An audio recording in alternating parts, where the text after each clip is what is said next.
Okay, well, here we are at Mountain Gardens, and it's the beginning of October, so early autumn. Not much autumn color yet, but it will be very soon. Now we're just going to look at some plants growing here and there. It's all quite jungly now. We're in the middle of this virus, so we haven't been doing so much weeding. So everything is pretty overgrown, but there's still all the plants here. So this vine climbing up here is Trichosanthes. That would be gualo if it makes fruit. You need to have a male and a female, so at the moment we're not having fruit on it. There's a lot of comfrey in all different parts of the garden. Symphytum, that's probably the hybrid one. That's very good for broken bones. It's called bone set. It's not so much used internally anymore because it has some alkaloids that can damage the liver, but it's still very good for feeding to animals, very high protein. And we make a healing salve out of it, dry the leaves and put them in oil and then add beeswax to make a salve. This is Castor Bean, which we're mostly just growing as an ornamental. They get really huge in just 1 year. And it's going to make some beans up at the top. You might be able to see. And those are pressed to make the castor oil. So it's very useful for keeping rodents out of the garden, among other things. This is just some various mustards. This is a Chinese herb here. Yin Chen Hao Artemisia annua. Smells very good, used a lot to make herbal wreaths. It's an annual, can get huge sometimes, quite weedy. This one back here is Bala. It's an Ayurvedic herb. Siddha rhombifolia, this one is. It's also rather weedy, especially in the south. It's the roots primarily that are used medicinally. So this is Solomon seal, very good for broken bones. It's in fruit now. It's also a nice edible. Early in the spring you can eat it when the stalks are coming up. Eat it like asparagus. Very tasty. The roots are used for all kinds of bone and joint issues. In Western medicine, now the Chinese have Solomon seal as well. And they have two different kinds, Huangjing and Yuzhu. Yuzhu looks pretty much just like this, only smaller. This one is the biggest Solomon seal in the world, giant Solomon seal. There's a little plant of epazote, or American worm seed. It's used to expel worms. It's also used to cook with beans.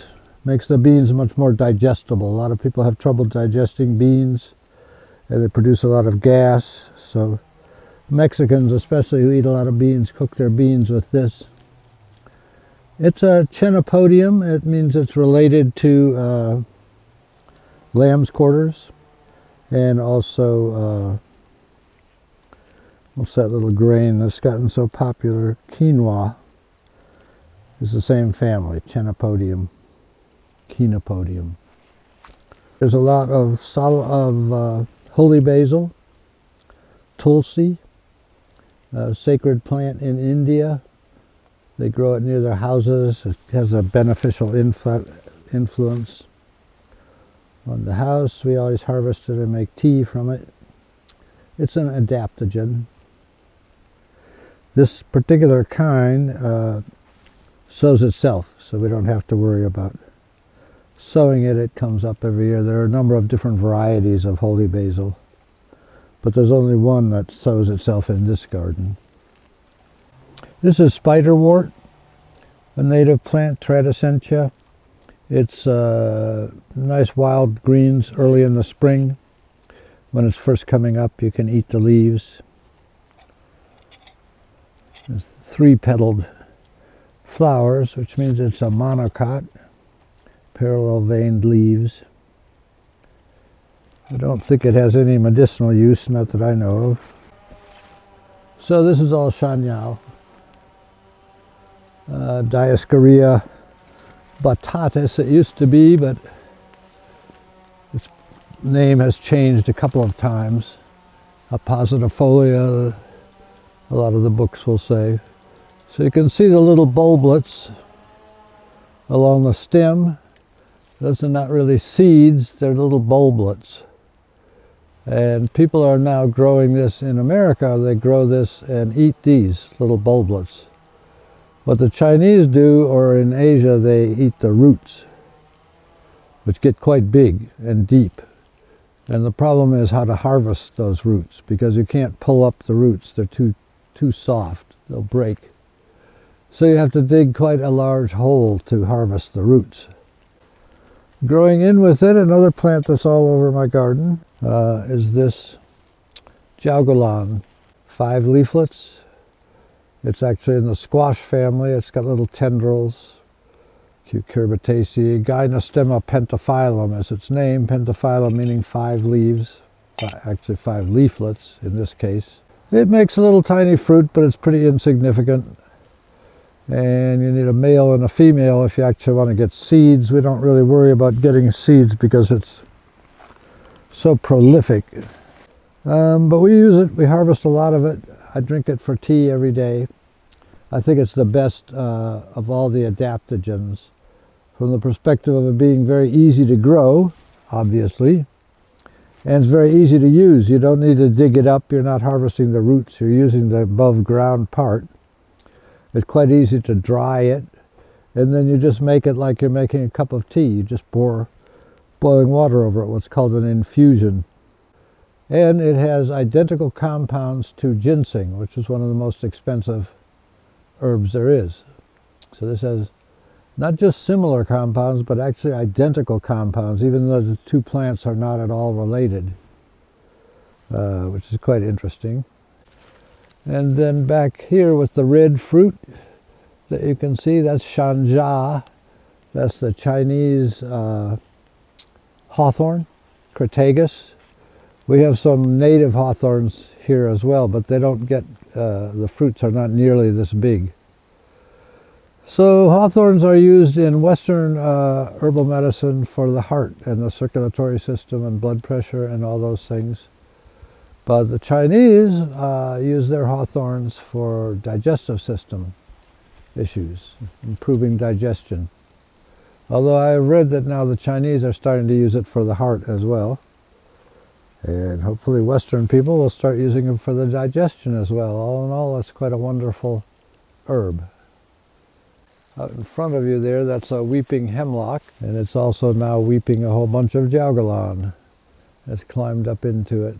That's probably about a 30, 35-year-old tree. All of the hemlocks have been killed by a insect, something like an aphid, technically an adelgid. So almost all the hemlocks on the East Coast have been killed. This one I kept alive by spraying it with soap water. This is the Chinese asparagus, Tianmendong. It's actually a vine, unlike the asparagus that we eat in the grocery stores. It's quite different. This one's actually a vine that climbs up. It can get rather tall, and it has hooks, or thorns, if you prefer, to help it to climb. It's climbing up into a blueberry. There's a row of high bush blueberries along here. Here we have one of our mini compost piles.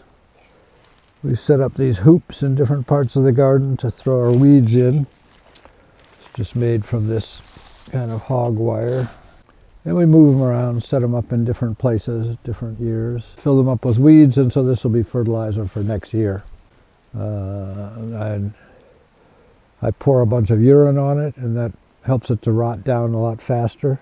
Otherwise it takes about 2 years, but with the urine for adding nitrogen, it rots in about 1 year. Here's another one that's quite weedy. This is Akaranthis bidentata huainiushi, used in Chinese medicine for, especially for the lower extremities, the legs, and in particular the knees.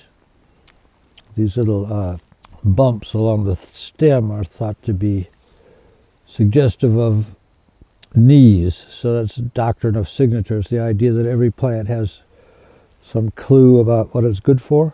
So this is a sort of blood mover, I think. Blood mover, yeah, not stop bleeding. Very deep roots, and it gets everywhere. Quite a weed. So with these deep roots, it's a little bit hard to get rid of, actually. A little bit problematic. We have a trellis here in the middle of the garden. So this is a small clearing. At one time, when I first bought the place, it was all woods, and I cleared this whole area for garden and used the trees to build a log cabin. And then I planted all these evergreens, and I thought they were going to be dwarf evergreens. But obviously they're not very dwarf. So a lot of this area has gotten shady. So it's just still this one clearing here where we grow vegetables. As you can see, we had corn up there, beans, all other vegetables. This was Perilla, Zasu. Leaves are Zasuye, the seeds are Zasuze. The leaves are pretty much gone now. There'll be a lot of seeds in here, Zasuze, for coughs. It's quite weedy annual. Sows itself, comes back every year. This is the purple leaf one, which is what the Chinese prefer to use for medicine. It's also a very nice food coloring. In the Orient, everything that's colored pink is colored with this, like the pink pickled ginger that you get with sushi. That's colored pink with this herb. So it's also helpful for food poisoning a little bit. It's adding some medicinal quality. A lot more holy basil all across here. This one is Holtzia, Shangru for summer heat. Also a sort of weedy plant that just sows itself around. Also called Vietnamese balm in English. It's going to get little blue flowers here presently. And we've got a bunch of various vegetables in here, brassicas and so on. A big tall fennel plant there. That was a mullein. Very good for respiratory system, coughs and so on. It has those kind of fuzzy leaves, and we actually collect the flowers. We prefer to tincture the flowers. I think they're stronger than the leaves. So it makes new flowers every day. I'm talking about this one right here. Very common, you see it on the roadsides. It likes dry soil, so it'll be on the top of a bank, beside the highway maybe. It's in bloom for a long time, but what people don't maybe know is that every day it's new flowers. So we just go every morning and collect the flowers from that day. There's fennel that sows itself around here and there in the garden, a nice perennial herb. The young leaves are nice to eat, add in salads. It's very good for soothing digestion. You can even give it to infants who are having digestive problems. It's going to make seeds here. It feeds several beneficial insects and butterflies. And in Chinese medicine, I can't right this minute remember the pinyin for it, but it's actually in the category of expel cold and warm the interior. You can see lots and lots more comfrey. Comfrey, once it gets started, is very, very hard to get rid of. It's a very useful plant. It's super good for fertilizer, like for making a compost tea. This is wonderful stuff. Or just for using as mulch. Provides a lot of fertility. But if you try and get rid of it, unless you get every single scrap of the root, it's just going to come right back. Let's see, spinning around here we have, on these posts here, this is meant to be a trellis of wine berries. That's this plant right here. This is one of my favorite edible perennials. In the winter it turns bright red. You can see it starting to turn red.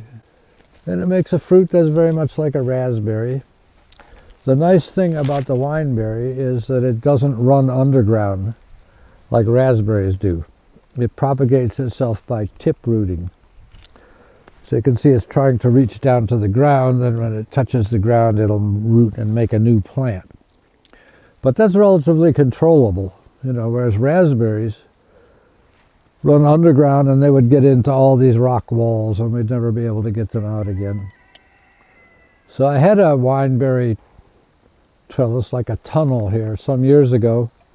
It went for many years and was super productive. But finally the plants got kind of old, so we took them out last year and put in a lot of fertilizer and planted new ones. So now they're just getting going, but in another year or two they'll cover this whole thing and produce lots and lots of fruit.